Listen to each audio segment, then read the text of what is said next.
रात के अब 11 बज चुके थे। भाई अब तो कोई बस मिलना मुश्किल है।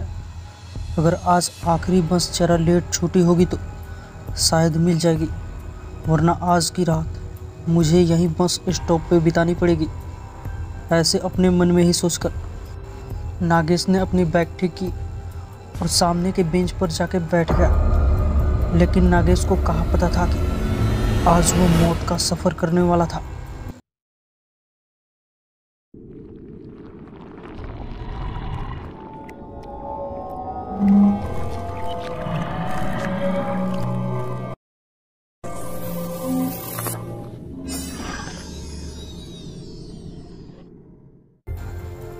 हेलो दोस्तों, आज की कहानी एक नागेश नाम के लड़के की है।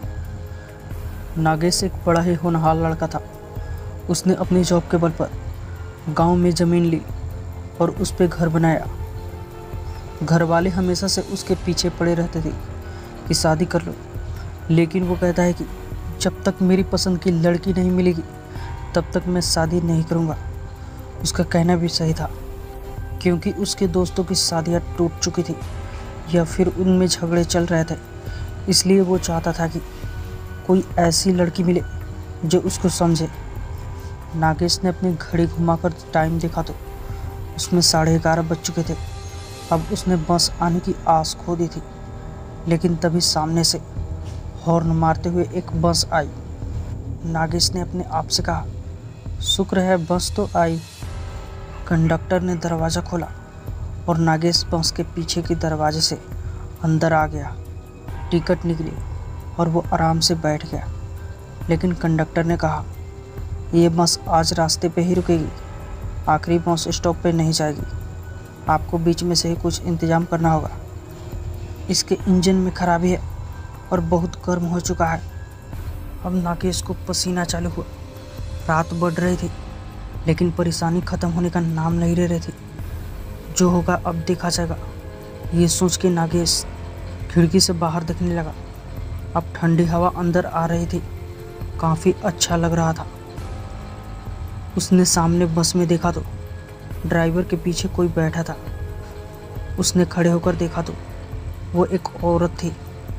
इतनी रात को इस रास्ते पे कोई औरत को नागेश ने इसके पहले कभी नहीं देखा था।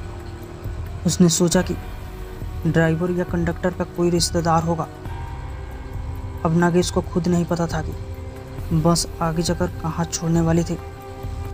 अब 12 बज चुके थे। बस एक जगह कर करके आवाज़ करके रुक गई।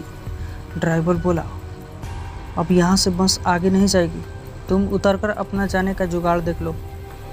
नागेश को घर आने को अभी कम से कम 10 मील का फासला था और रास्ते से घना जंगल। पैदल जाना खतरे से खाली नहीं था। अब नागेश बस से नीचे उतरा और रास्ते पे एक जगह जाके रुक गया। उसके पीछे वो औरत भी उतरी। नागेश ने उसको जैसा ही देखा, वो तो उसको बस देखते ही रह गया, क्योंकि वो औरत भला के खूबसूरत थी और वो औरत नहीं बल्कि एक लड़की थी। उसको देखकर नागेश अपनी घर के जाने की परेशानी भूल ही गया। वो तो उसको ही देखता रह गया। उसको भी कुछ ऐसे ही किसी खूबसूरत लड़की की तलाश थी। सामने जाकर नागेश ने उससे बात करना चालू किया। आप इतनी रात को कहाँ जा रही हैं? ये बस वाले भी ना ऐसे बीच रास्ते में ही उतार दिया। उस लड़की ने एक बार नागेश को देखा। उसकी आंखें बहुत ही खूबसूरत थी। नागेश उसकी आंखों में खो गया, कुछ बोल पाता। तभी उस लड़की ने कहा, मेरा घर यहाँ से पास में है, पैदल जा सकते हैं। अगर आप चाहो तो मेरे घर में चल सकते हैं। नागेश ने सोचा, एकदम से कोई उसको घर चलने के लिए कह रहा है। वो जरा संभल गया। उसने कहा, नहीं मैं यहीं रुकता हूँ, कोई मिल जाएगा तो मैं अपने आप घर चला जाऊँगा, बेवजह आपको तकलीफ़ होगी। अब वो लड़की बोली, अरे घबराओ मत, मैं और मेरी माँ रहती है घर में, अगर चलना चाहते हो तो चलो मेरे साथ। इतना विश्वास नागेश के लिए काफ़ी था। वो बस उसके पीछे चल पड़ता है। घना जंगल और कच्चा रास्ता, और ऊपर से नागेश ने चप्पल पहनी थी। उसको जल्दी चलना मुश्किल हो रहा था। काफ़ी दूर जाने के बाद अब नागेश के पैर गीली मिट्टी में फंसने लगे थे। रास्ते में दोनों ने बिल्कुल भी बात नहीं की।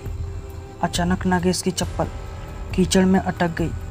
वो उसे निकालने के लिए अपने मोबाइल का टॉर्च चालू करके नीचे झुका और चप्पल को हाथ में लेकर खड़ा हुआ। अब सामने भयंकर अंधेरा था, कुछ भी नहीं दिख रहा था। पीछे वो रास्ता जहाँ वो बस छोड़कर आया था, और ना ही वो लड़की जिसके पीछे वो यहाँ तक आया था। उसने उसको आवाज़ लगानी चाहिए, लेकिन आवाज़ क्या देता और किसको? वो नाम भी तो नहीं जानता था उस लड़की का। नागेश ने खुद से कहा, हे भगवान, अब मैं क्या करूं, कहां जाऊं? नागेश ने अपने मोबाइल में देखा तो अब तो बैटरी भी नहीं है और ज़्यादा नेटवर्क भी नहीं था उस जंगल में। लाइट लगाने के लिए काम आएगी, यही सोचकर उसने मोबाइल को बंद कर दिया। लेकिन आजू बाजू देखने के बाद पता चल रहा था कि कोई जंगली जानवर उसके नज़दीक आ रहा है। उसने चढ़ने लायक एक पेड़ देख लिया और उस पर चढ़कर बैठ गया। अब उसे कोई खतरा नहीं था। अपनी बैग लेकर वो एक टहनी पर बैठ गया था। अब नींद आ रही थी, लेकिन उसको वो लड़की का चेहरा सामने आ रहा था और डर रहा था कि अगर सो गया और नीचे गिर गया तो लेने के देने पड़ जाएंगे। इसलिए आंखें फाड़ के उल्लू की तरह जाग रहा था। उसके नीचे खूंखार जंगली जानवर घूम रहे थे। अच्छा हुआ वो ऊपर पेड़ पर था, वरना क्या होता पता ही नहीं। थोड़ी देर बाद चिड़ियों की आवाज़ आने लगी। वो समझ गया कि अब सुबह होने वाली है। अब उसका डर थोड़ा कम हुआ। थोड़ा उजाला आते ही उसने उस लड़की का घर तलाश करने के लिए निकल गया। काफ़ी दूर जाने के बाद एक घर दिखा, थोड़ा पुराना सा था। नागेश ने देखा कि अब सामने जंगल थोड़ा कम है, और थोड़ा सामने जाकर देखा तो बहुत दूर कुछ और भी घर दिख रहे थे। शायद कोई गांव था। वो वापस उसी घर की तरफ आया। नागेश ने उस पुराने घर के बाहर से आवाज़ लगाई, कोई जवाब नहीं आया। उसने खिड़की से झांक कर देखा तो दीवार पर कुछ फोटो थे, बहुत पुराने। उसमें वो लड़की भी थी जो कल रात को उससे मिली थी। उसने कहा था कि उसकी माँ भी यहीं रहती है, लेकिन वो तो कहीं दिख नहीं रही थी। नागेश के मन से वो लड़की भूली नहीं जा रही थी। वो उसी के घर के बाहर उसका इंतज़ार करते रुक गया। तभी कुछ भेड़ बकरियां लेके एक आदमी आया। नागेश ने उसको देख के उसको पास आते ही सवाल किया, अरे भाई, तुम वो सामने वाले गांव से हो क्या? जंगल में सुनसान जगह पर एक आदमी दिखकर अब वो बकरी वाला चौंक गया। उसने कहा, साहब, आप कौन हो और यहाँ कैसे? रास्ता भूल गए हो क्या? नागेश ने कहा, हाँ भाई, कल रात को यहाँ हाईवे से आ गया था, जहाँ एक लड़की रहती है। मुझे उसके बारे में जानना था, क्या तुम जानते हो? फिर वो बकरी वाला बोला, कहाँ? यहाँ इस घर में? मैंने तो कभी नहीं देखा। मैं यहाँ हमेशा आता रहता हूँ बकरी चराने के लिए। नागेश को लगा शायद ये नहीं जानता है, इसलिए ऐसे बोल रहा है। उसके जाने के बाद नागेश वहीं रुककर उस लड़की का इंतज़ार करना बेहतर समझा। उसको बहुत भूख लग रही थी, लेकिन उस लड़की के सामने उसको और कुछ सूझ नहीं रहा था। शाम होने को आई थी।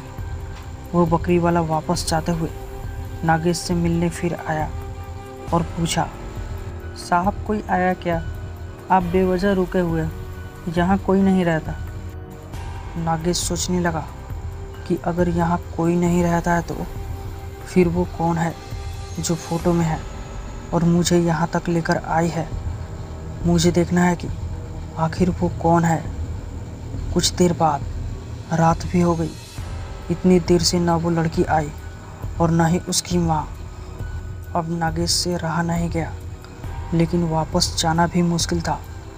इसलिए उसने वहीं एक पेड़ का सहारा लिया और उसके ऊपर चढ़कर बैठ गया। घना अंधेरा छाने लगा वह सामने घर दिख रहा था। नागेश अब घर से जरा दूर था। बाहर उल्लू आवाज़ कर रहे थे। जरा सी आवाज़ पर झट से गर्दन मुड़ जाती थी। खुद की सांस और धड़कन भी नागेश को अब महसूस होने लगी थी।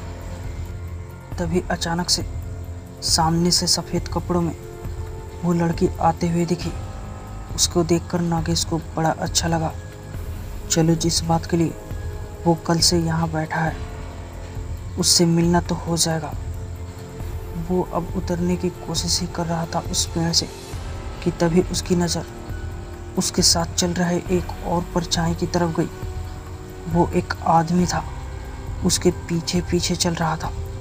अब नागेश भी वहीं रुक गया और ऊपर से सब कुछ देखने लगा।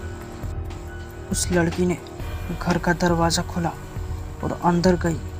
उसके बाद वो आदमी जैसे ही अंदर गया, उस आदमी की चीखें गूंजने लगी। वो तड़प रहा था, चिल्ला रहा था, बचाओ बचाओ, मुझे छोड़ दो, मुझे माफ़ करो, मैंने तुम्हारा क्या बिगाड़ा है। अब नागेश इधर डर से कांप रहा था। नीचे उतरना अब वो भूल गया था। कुछ देर बाद उस आदमी की चीखें बंद हो गई। सब कुछ शांत हो गया। वो आदमी शायद मर चुका था, ऐसा नागेश को लगा। अब नागेश सहमा हुआ वहीं पेड़ पर बैठा था। अब नागेश सुबह का इंतज़ार करने लगा। जैसे ही सुबह हुई वो पेड़ से उतरा। दरवाजे के बाहर तक खून बह रहा था। अंदर जाकर देखने की भी अब नागेश को हिम्मत नहीं थी।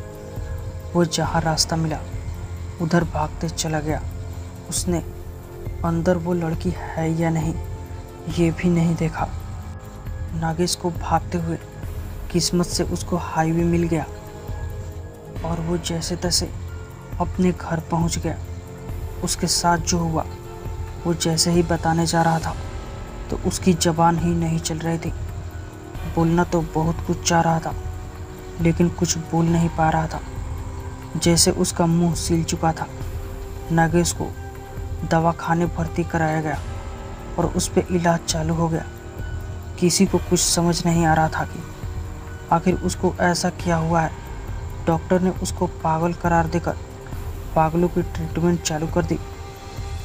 इधर जंगल में वो बकरी वाला आज शाम को फिर से उस घर की तरफ आया, जानबूझकर तसल्ली करने, ये देखने की कल का आदमी है या नहीं। उसने देखा कि उस घर के बाहर खून बह रहा था और अंदर झांक कर देखा तो वो भयंकर नज़ारा देखकर उसको भागना तक नसीब नहीं हुआ। वो लड़की अंदर ही थी और वो आदमखोर बन चुकी थी। बकरी वाले के मुंह से चीख निकली लेकिन वो आखिरी बार थी। उसको देखते ही वो लड़की शैतान बन गई और उसके सफ़ेद कपड़े अब भयंकर लाल हो चुके थे। खून से लथपथ वो बकरी वाले की तरफ लपकी। उसने उस बकरी वाले को अंदर खींच लिया और उसको भी मौत के घाट उतार दिया। अब काफ़ी रात हो चुकी थी। जंगल सुनसान और खूंखार बन गया था।